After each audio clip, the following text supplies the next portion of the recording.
तर मुद्द्याने बघा, आपलं बेसिक वर्किंग आहे की अपघात घडू न दे. आता हा अपघात न घडू देणे याचा अर्थ काय?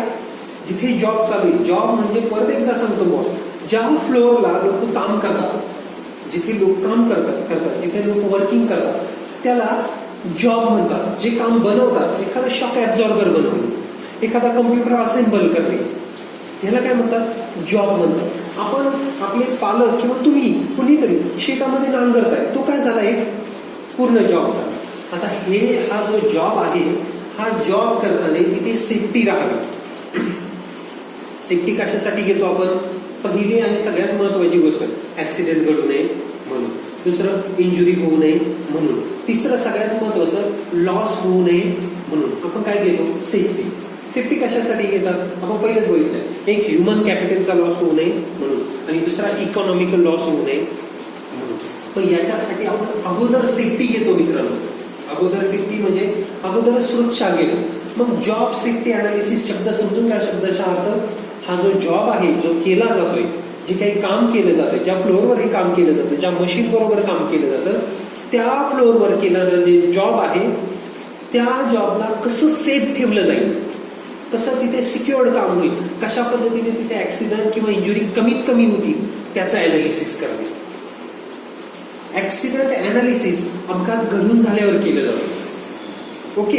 आणि जॉब सेफ्टी अनालिसिस हे कामाच्या जागेवर, कामाच्या अगोदर आणि ड्युरिंग काम करताना केलं जातं. लक्षात येते ना? ड्युरिंग वर्क इन प्रोसेसमध्ये हे काम केलं जातं. Job safety analysis before work in प्रोसेसमध्ये केलं जातं. काम चालू करण्यापूर्वी हे केलं जातं. ओके. मग याला जॉब सेफ्टी अनालिसिस असं म्हटलं जातं. जॉब सेफ्टी अनालिसिसचा मेन उद्देश, जॉब तुमच्या लक्षात आले, सेफ्टी आणि अनालिसिस शब्दाचा अर्थ आहे की सर्वेक्षण करणे, अनालाइज करणे, समजून घेणे. मग जॉब सेफ्टी अनालिसिस ह्या कॉन्सेप्टचा अर्थ आहे, एखादं कामाची जी जागा आहे किंवा काम करण्याची जी स्थिती आहे, परिस्थिती किंवा स्पेस आहे, तेथे जे पोटेन्शियल हजार्ड आहे, पोटेन्शियल हार्म आहे. पोटेन्शियल हार्म म्हणजे काय? जे पर्यायाने पुढे जाऊन याच्यामुळे अपघात होऊ शकतो, याच्यामुळे पुढे जाऊन इंजुरी होऊ शकते, याला पोटेन्शियल हार्म म्हणतात, पोटेन्शियल हजार्ड म्हणतात. त्या कामाच्या जागेवरील जे पोटेन्शियल हार्म आहे किंवा हजार्ड आहे, ते पहिलेच शोधून काढणे आणि त्याला काय करणे? मिनिमाइज करणे, त्याच्यावर काहीतरी आन्सर काढणे, अल्टरनेटिव्ह काढणे आणि त्याचं प्रमाण काय करणे? कमी करणे. नीट समजून घ्या. कामाच्या जागेवर जे धोके आहे, जे रिस्क आहे, जे ऍक्सिडेंट होईल असे कॉजेस आहेत, ते कॉजेस आपण पहिल्यांदाच काय करतो? अनालाइज करतो. त्याला म्हणतात जॉब सेफ्टी अनालिसिस. मग मला तुम्हाला प्रश्न विचारायचा आहे की जॉब सेफ्टी अनालिसिस हे कामाच्या अगोदर होतं, कामाच्या ड्युरिंग होतं की काम झाल्यावर होतं? काम झाल्यावर होतं. तुमचं काय मत? लक्ष द्या, त्यामुळे देऊ नका. ड्युरिंग वर्क किंवा ड्युरिंग वर्कच्या अगोदर, कामाच्या अगोदर हे केलं जातं. बॉस, साधी आणि सिंपल गोष्ट आहे, या कम्प्युटरवरती आपल्याला काम करायचंय किंवा त्या सिस्टमवरती आपल्याला जर काम करायचंय, तर आपण पहिलं बघणार आहे प्रॉपर वायर्स सेटअप आहे का, तिथे प्रॉपर प्लग इन झालेलं आहे का, कुठलं कम्प्युटर ओपन तर नाही ना, अशी कुठली परिस्थिती नाही ना जिथे आपल्याला शॉक बसू शकतो, अशी कुठली कंडिशन नाही ना जिथे शॉर्ट सर्किट होऊ शकतं, अशी कुठली कंडिशन नाही ना ज्यामुळे आपल्याला इथे मटेरियल जळू शकतं. हे सगळं बघितल्यानंतर आपण काय करणार आहे? कम्प्युटर चालू करणार. लक्षात ठेवा, इंडस्ट्रीमध्ये कुठलंही मशीन हे वर्कआउट, तुम्हाला एक दुसरं एक्झाम्पल देतो. आपण जेसीबी बघितलं, तळे करण्यासाठी आपल्याकडे जेसीबी येतो. तुम्ही बघितलं का? कधीही सकाळी जेसीबी चालू केला करण्यापूर्वी एकतर जो ड्रायव्हर आहे किंवा जो ओनर आहे, तो पहिला जेसीबीला एक ओव्हरऑल रूट मारतो. पहिला जेसीबी आल्यानंतर, सकाळी आल्यानंतर पहिला जेसीबी पूर्ण बघतो. ओके. त्यानंतर तो जेसीबी चालू करतो आणि त्याची जी सोंड आहे ती एकदा वरती करतो, एकदा खाली करतो, एकदा वरती करतो, एकदा खाली करतो. थोडी गाडी जेसीबी थोडा मागे घेतो, थोडा पुढे घेतो, थोडा वळून बघतो, इकडे वळून बघतो, तिकडे वळून बघतो. हे काय आहे? कामाला जाण्यापूर्वी आपलं जे इक्विपमेंट किंवा मशीन आहे ते सिक्युअर्ड आहे का, ते प्रॉपर आहे का, त्याला काही डॅमेज तर नाही ना, त्याला काही इंजुरी तर नाही ना, हे चेक केलं जातं. लक्षात येते ना, याला म्हणतात जॉब सेफ्टी अनालिसिस. काही अडचण येते का, कॉम्प्रेसरला काही अडचण येते का, हायड्रोलिकला काही अडचण येते का, फिरण्यासाठी काही अडचण आहे का, जेसीबी किंवा कुठलंही मशीन रेस होत आहे का, ह्या अडचणी पहिल्या बघितल्या जातात, जेणेकरून पुढे जाऊन कामाला अडथळा येणार नाही, अडचण येणार नाही आणि लॉस होणार नाही. याला काय म्हणतात जॉब सेफ्टी अनालिसिस. मग when we consider job safety analysis, it is nothing but the analyzing potential harm toward that job. Toward this job, we have to analyze potential harm. Potential harm means what? Which is going to result in injury, which result into accident, or which result into loss. Still, currently, it is just potential harm. It's not converted into accident. Currently, it is just potential harm. So, we have to analyze this harm and we have to minimize. We have to find some alternative to minimize that harm. Okay, याला म्हणतात job safety analysis. आता हा कसा केला जातो, तर कुठलाही job हा पार्टमध्ये ब्रेक केला जातो आणि त्यानंतर त्या प्रत्येक पार्टचं अनालिसिस केलं जातं. मग आता आपण एक एक्झाम्पल घेऊ, जॉब सेफ्टी अनालिसिसचं एक एक्झाम्पल आपण आपल्या पद्धतीने एक एक्झाम्पल घेऊ. हे बघा मित्रांनो, आपण साखर वापरतो घरात. ही साखर आपल्यापर्यंत येण्यासाठी एक पूर्ण प्रोसेस होते. आपल्याला ह्या पूर्ण प्रोसेसचं जॉब सेफ्टी अनालिसिस करायचं आहे. आता जॉब सेफ्टी अनालिसिस कशासाठी करतात, हजार्ड मिनिमाइज करण्यासाठी, पोटेन्शियल रिस्क कमी करण्यासाठी. पण ते करण्यापूर्वी आपण या शुगरचं पार्टमध्ये पार्टिशन करू. जॉब सेफ्टी अनालिसिस करण्यासाठी काय होतं बघा, इथून कारखान्यापर्यंत जी गाडी वाहून नेते तो पार्ट आपण सोडून घेऊ. आपण फक्त इंडस्ट्रीयल पार्ट म्हणू.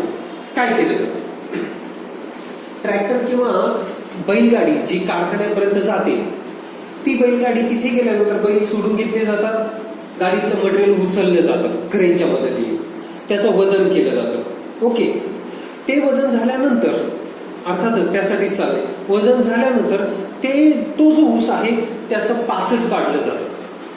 पहिला जॉबचा पहिला पार्ट काय आहे, जे मटेरियल आहे, जो ऊस आहे तो उचलणे, त्याचं वजन करणे, पहिला पार्ट झाला. नंतर त्याला जे वरती पाचट आहे ते पाचट साळून बाजूला काढणे. ओके, दुसरं काम काय आहे, पाचट बाजूला काढणे. तिसरं काम काय आहे, त्या ऊसावरती आपण ज्याला चुट्ट्या म्हणतो, जो पापुत्र आहे तो सोलून बाजूला काढणे. म्हणजे ऊस साळणे. बॉस, पाचसासाठी ऊस वेगळा साळला जातो आणि ऊस चुट्ट्या बाजूला काढण्यासाठी वेगळा साळला जातो. तिसऱ्या नंबरचं काम. त्यानंतर तो जो साळलेला ऊस आहे तो ग्राइंड केला जातो. ओके, आणि ग्राइंड केल्यानंतर त्यातनं ज्यूस बाजूला काढलं जातं. ओके बॉस, चौथं काम काय आहे, ज्यूस बाजूला काढणे. ऊस उचलले, वजन करून त्याचं पाचट बाजूला काढणे, पाचट बाजूला काढल्यावर त्याच्यावरचं जे कव्हरिंग आहे, चुट्ट्या आपण म्हणून त्याला, त्या बाजूला काढणे. त्यानंतर तो ग्राइंड करणे, ग्राइंड केल्यानंतर त्यातनं ज्यूस बाजूला काढणे. ज्यूस बाजूला काढल्यानंतर 5 नंबरची स्टेप आहे, ते ज्यूस फिल्टर करणे, म्हणजे गाळून घेणे, ज्यामुळे त्यातली जी अशुद्धता आहे ती बाजूला गेली. 5 नंबरचं काम ज्यूस गाळून घेणे, क्लीन करणे. 6 नंबरचं काम आहे ते ज्यूस उकळवणे. आपल्याला क्रिस्टलाइन फॉर्म मध्ये कन्वर्ट करायचंय त्याला, मग त्याला उकळवणं गरजेचं आहे. मग ते ज्यूस उकळवणे 6 नंबरचं. 7 नंबरचं काम आहे जे उकळलेलं जे ज्यूस आहे त्याला क्रिस्टलाइन फॉर्म मध्ये कन्वर्ट करण्यासाठी टाकणे, स्फटिकांमध्ये कन्वर्ट करण्यासाठी. मग त्याला सुकवणे म्हणा, लाभ त्याला क्रिस्टलाइन फॉर्म मध्ये कन्वर्ट करणे. 8 नंबरचं काम आहे, आता त्याला क्रिस्टलाइन फॉर्म मध्ये कन्वर्ट केलंय, त्याला थोड्याशा प्रमाणात मेंटेन करणे, सुकवणे, ड्राय करणे आणि पॅकिंग करणे. 9 नंबरचं काम आहे ती पॅकिंग शिलाई करून गोडाऊनला नेणे. आणि 10 नंबरचं काम आहे त्याला सिक्युअर्ड करणे, प्रोटेक्ट करणे, उंदीर वगैरे काय असेल त्याच्यापासून, आणि जेव्हा डिस्ट्रीब्युशनची वेळ येईल तेव्हा ते डिस्ट्रीब्युट करून देणे. 10 फेजेस आहेत. ह्या थरली फेजेस आहेत, आपण थरली बघितल्या. मग जेव्हा आपल्याला जॉब सेफ्टी अनालिसिस करायचंय, आपण जॉब काय फायनल केला, sugar cane to sugar conversion, उसापासनं शुगरचं कन्व्हर्जन, हा जॉब काय केला आपण, फायनलाइज केला. आता मित्रांनो, या जे आपण 10 जॉब केले त्या प्रत्येक एका जॉबचं पण JSA केलं जाऊ शकतं. प्रत्येकी एका जॉबचं शुगरचं जे आपण ज्यूस काढतो त्या ज्यूसचं फिल्टरायझेशन केलं जातं आणि सगळा कचरा बाहेर काढला जातो, म्हणजे गाळून घेतलं जातं. हा सेपरेट एक जॉब आहे. आणि या जॉबचं पण काय केलं जातं, जॉब सेफ्टी अनालिसिस. आपण आता सध्या शुगर केनचं रूपांतर शुगरमध्ये हा पूर्ण एक जॉब कन्सिडर केला. आता याचे आपण काय केले, बायफर्गेशन केले, पार्ट केले. आता आपण या प्रत्येक पार्टचं जॉब सेफ्टी अनालिसिस करणार. कसं अनालिसिस करणार, तिथील पोटेन्शियल हजार्ड शोधणार. पहिला पार्ट होता बैलगाडीमधनं ऊस उचलणे वजन करण्यासाठी. आता इथे काय काय धोके असू शकतात, एक तर ज्या इक्विपमेंटच्या किंवा ज्या रोपच्या मदतीने हे उचलणार आहे, ज्या क्रेनच्या मदतीने उचलणार आहे, त्या क्रेनशी रिलेटेड, त्या रोपशी रिलेटेड जे काही धोके आहेत ते आपण पहिले शोधणार. मग ते क्रेन प्रॉपरली मेंटेन आहे की नाही, ज्या रोपच्या मदतीने आपण उचलतोय त्या रोपची व्हॅलिडिटी आहे की नाही, त्या रोपला प्रॉपर मेंटेनन्स आहे की नाही, ज्या पद्धतीने आपण ती क्लिप अटकवून हे उचलणार आहोत ती क्लिप प्रॉपरली सेटल झालेली आहे की नाही, ज्या मदतीने आपण ऊस ज्या याच्यात घेणार आहोत क्लिपमध्ये उचलणार आहोत तर ती गाठण म्हणा तोडे, ती गाठण प्रॉपरली बांधलेली आहे की नाही. जेव्हा तो ऊस वरती उचलला जाईल तेव्हा ती बैलगाडी प्रॉपर बाजूला काढून घेतली की जाते की नाही. ओके, तो ऊस वरती उचलल्यानंतर उचलण्याच्या प्रोसेसच्या खाली कुणी माणसं काम तर करत नाही याची काळजी घेणं आपल्याला गरजेचे. जे 1-2 लोक तिथे आसपास काम करतात त्यांनी सेफ्टी हेल्मेट घातलेलं आहे की नाही, म्हणजे एकतर तो ऊस पडू न देणे खाली, हा सगळ्यात महत्वाचा. आणि तिथे आसपास कोणी कॉमन कामाव्यतिरिक्त असणारे लोक फिरकणार नाही याची काळजी घेणे, म्हणजे त्यांच्या अंगावर जर ते पडलं तर लॉस होणार ही पहिली काळजी. आपण हे अनालिसिस आपण केलं पहिल्या फेजमध्ये. एक थरल अनालिसिस, अजून खूप सारं अनालिसिस आहे, पण एक थरल अनालिसिस केलं की शुगर केन पडून डॅमेज होऊ शकतं. मग तो मेकॅनिकल डॅमेज पण होऊ शकतो, तेथील बैलगाडीचा पण लॉस होऊ शकतो, मानवाच्या जो माणूस तिथे काम करतो त्यांच्या हेल्थचा पण लॉस होऊ शकतो. हे होणार नाही याच्यासाठी काय काय गोष्टी आपल्याला अनालाइज करणं गरजेचं आहे हे आपण पहिल्या फेज मध्ये बघितलं. Sugar cane to sugar conversion मध्ये पहिला फेज. दुसरी फेज, आता आपण त्यावरचं पाचट काढणार. आता हे पाचट काय, आता सध्या पहिलं माणसाने काढलं जातं, आता काय केलं जातं, इक्विपमेंट वापरले जातं. मग हे पाचट काढताना ते मशीन प्रॉपर आहे का, त्याचे जे ब्लेड लावलेले ते प्रॉपरली फिट आहे का, त्याचं जे स्पीड आहे ऊस सोडल्यानंतर पाचट काढण्याचं ते प्रॉपरली मेंटेन केलेलं आहे की नाही, तिथे आजूबाजूला जे लोक काम करतात ते प्रॉपरली PPE वापरून सिक्युअर्ड आहे का, त्याचं प्रॉपर लक्ष आहे का, जर एखादी घटना घडली तर त्याच्यासाठी प्रॉपर गार्ड केलेलं आहे का. गार्डिंग म्हणजे काय, फॅन, आपला टेबल फॅन आहे बघा, त्याला जी जाळी लावली जाते त्याला गार्डिंग म्हणतात. तिथे काय केलं जातं, खूप मोठ्या प्रमाणात असे पोल अँगल लावलेले जातात ज्याच्यामुळे ते मटेरियल बाहेर येणार नाही. आपण तेव्हा ते जे पाचट काढण्याचं काम आहे तिथे कुठले पोटेन्शियल धोके असू शकतात ते आपण अगोदरच शोधतो. म्हणजे प्रॉपर PPE वापरणे, तिथे जे काम करणारे लोक आहेत फक्त त्यांनाच तिथे परमिशन असते, बाकीच्यांना तिथे जाऊ न देणे हे तिथे केले जातं. नंतर आहे क्रश करणे, ऊस क्रश करणे आणि त्याचा कशात कन्व्हर्जन करणे, ज्यूस मध्ये, आणि बाकीचा पार्ट फेकून दे. मग आता हे क्रशर आहे, हे प्रॉपर क्रशर वर्क करतं का, दात्रे असतात त्यामध्ये क्रश होतो, मग ते प्रॉपर वर्क होतं का, त्याचं प्रॉपर मेंटेनन्स आहे का, तिथे काम करणारा जो ऑपरेटर आहे त्याची प्रॉपर ट्रेनिंग आहे का, त्याने प्रॉपर PPE वापरलेलं आहे का, त्याचं प्रॉपर सेफ गार्ड आहे का, त्या क्रशरमध्ये काही पडणार नाही याची काळजी घेतली का, त्याच्या आजूबाजूला कुठले केमिकल नाही ना याची काळजी घेतली का, ऊस सोडून दुसरा कचरा त्यात जाणार नाही, कारण तो गेला तर तो जो ज्यूस बनलाय तो कंटामिनेट होईल, मग त्याची काळजी तिथे घेतली का, कुठलं स्पेअर पार्ट, कुठलं स्पॅनर, कुठला पाहणा त्याच्या आसपास तर नाही ना, जर असेल तर त्या दात्र्या खराब होऊ शकतात, मशीन बंद पडू शकतं, त्यामुळे शॉर्ट सर्किट होऊ शकतं. ही काळजी किंवा हे पोटेन्शियल हार्म जे आहे तिथे असणारं इक्विपमेंट, तिथे असणारा प्रॉपर ऑपरेटर, हे सगळे प्रॉपर गोष्टी आहे की नाही हे चेक करणं. ज्याच्यामुळे अपघात होऊ शकतो ते सगळे हजार्ड काय करणे, अगोदरच तिथे बघणे, शोधणे आणि मिनिमाइज करणे. मग फिल्ट्रेशनच्या प्रोसेसला वेगळी प्रोसेस आहे. मग जेव्हा तो जो उकळवला जातो क्रिस्टलाइन फॉर्म मध्ये कन्वर्ट करण्यासाठी. तेव्हा तो जो ज्यूस उकळवताना तिथे आजूबाजूला उष्णता तयार होईल. त्या उष्णतेमुळे बाकीच्या लोकांना तर त्रास होणार नाही ना, तिथे विस्फोट तर होऊ शकत नाही ना, एक्सप्लोजन होणार तर नाही ना, टेम्परेचर एक्सीड होणार नाही ना, अशा बऱ्याच साऱ्या गोष्टींची काय घेतली जाते, काळजी न म्हणता तेथील ह्या गोष्टी आहेत ज्याच्यामुळे काय होऊ शकतो, अपघात. मग ह्या हार्मफुल ज्या गोष्टी आहेत, पोटेन्शियल हजार्डस ज्या गोष्टी आहेत, त्या तिथे शोधणे, त्याचं प्रॉपर अनालिसिस करणे आणि त्या प्रॉपर आहे की नाही ते बघणे, जेणेकरून ते काम घडत असताना कुठलाही अपघात होणार नाही, कुठलाही अडथळा तयार होणार नाही. तेथे जे आसपास लोक काम करतात त्यांना कुठलाही अडचण येणार नाही, त्यांना कुठलीही इंजुरी होणार नाही, काम बंद पडणार नाही, कुठलाही मेकॅनिकल मशीन खराब होऊन लॉस होणार नाही, त्यामुळे इकॉनॉमिकल लॉस होणार नाही, त्यामुळे सोसायटीचा लॉस होणार नाही. तो जो चौथा बाहेर निघतो ज्यूस काढल्यानंतर त्याची प्रॉपर विल्हेवाट लावली जाईल, त्याच्यामुळे कुणाला अडचण होणार नाही. धूळ खूप सारी जी धूळ निघते तिथे ती कुणाच्या डोळ्यात जाणार नाही, याची सगळी काळजी घेऊन तिथे अपघात होणार नाही किंवा तिथे इंजुरी होणार नाही, पुढे होणार नाही, काम चालू झाल्यावर होणार नाही, याची काळजी घेतली जाते. त्याला जॉब सेफ्टी अनालिसिस ड्युरिंग आणि बिफोर केलं जातं.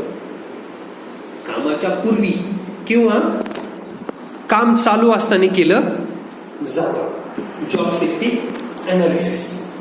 पण त्यासाठी कुठलाही जॉब हा ब्रेक केला जातो पार्ट मध्ये, आणि प्रत्येक पार्ट मध्ये जे पोटेन्शियल हार्म आहे, पोटेन्शियल हजार्ड आहे, पोटेन्शियल ज्या हार्मफुल गोष्टी आहेत त्या गोष्टी ओळखून घेतल्या जातात, समजून घेतल्या जातात आणि त्यावरती पर्यायी मार्ग काढला जातो. लक्षात ठेवा, ह्याचा जॉब सेफ्टीचा खरा उपयोग आहे अपघात घडू न देणे. अपघातासाठी जबाबदार ज्या गोष्टी त्या पहिल्या शोधून काढणे, होणारा लॉस टाळणे, होणारा टाइम लॉस टाळणे, इकॉनॉमिकल लॉस टाळणे, ह्युमन कॅपिटल लॉस टाळणे, याच्यासाठी आपण जॉब सेफ्टी अनालिसिस करतो.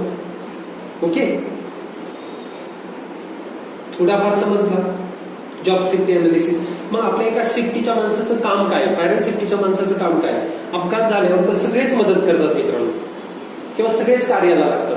अपघात होऊ नये याच्यासाठी जे प्रिकॉशनरी काम केलं जातं, अगोदरच्या ज्या काळज्या घेतल्या जातात, ह्या काळज्या फायर सेफ्टीच्या माणसाचे काम आहे, जेणेकरून तिथे अपघात घडणार नाही. नीट लक्षात ठेवा, तिथे अपघात घडणार नाही किंवा अपघाताचं प्रमाण कमी होईल, अपघातामुळे होणारा लॉस कमी होईल. हे लॉस कमी करण्यासाठी किंवा अपघाताचं प्रमाण कमी करण्यासाठी फायर सेफ्टीचे लोक काय करतात, काम करतात. ओके, तुम्हाला आता तुम्ही सांगा काय